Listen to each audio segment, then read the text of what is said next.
Good morning, ladies and gentlemen. As we now have a quorum, I now call the meeting to order so we can commence in public session. I've received apologies from Senator Roisin Garvey.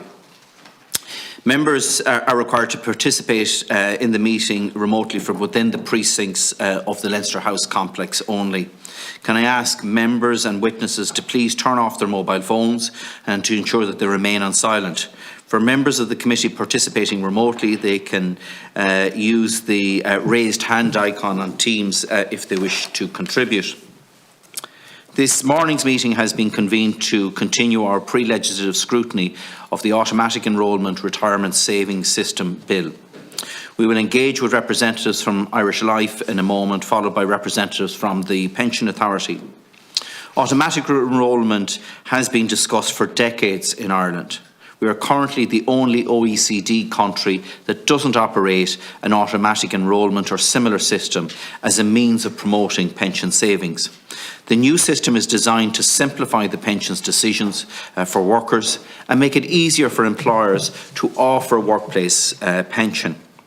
Under automatic enrolment, employees will have access to a workplace pension savings scheme, which is co-funded by their employer and by the state.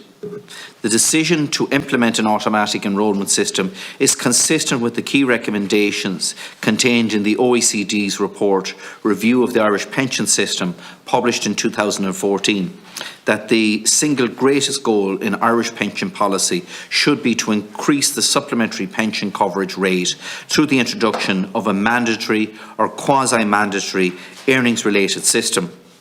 In response, in March of 2018, the then government published a roadmap for pensions reform 2018 to 2023, in which it confirmed its intention to develop and implement a state-sponsored supplementary retirement savings system into which employees would be automatically enrolled. In June 2020, the Programme for Government, Our Shared Future, reaffirmed the commitment to introduce an automatic enrolment system. In line with this commitment, the Government approved the final design principles in March of 2022. The Government has now approved the general scheme of the Automatic Enrolment Retirement Savings System Bill. It is in this context that we are scrutinising the general scheme and would like to welcome to the meeting today representatives from Irish Life, Mr Declan Bulger, the CEO of Irish Life Group, Mr Oisin O'Shaughnessy, Managing Director of Corporate Business, and Ms Teresa Kelly-Orzo, Head of Public Policy at Irish Life Group. You're all very welcome this morning.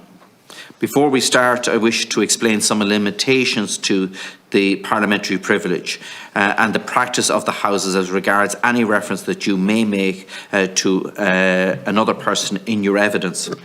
The evidence of witnesses physically present or who give evidence within the parliamentary precincts is protected pursuant to both the Constitution and statute by absolute privilege.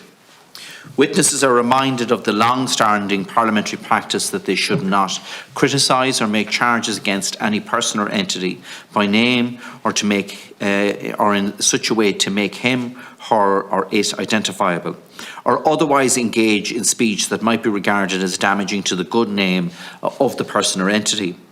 Therefore, if your statements are potentially defamatory in relation to an identifiable person or entity, you'll be directed to discontinue your remarks.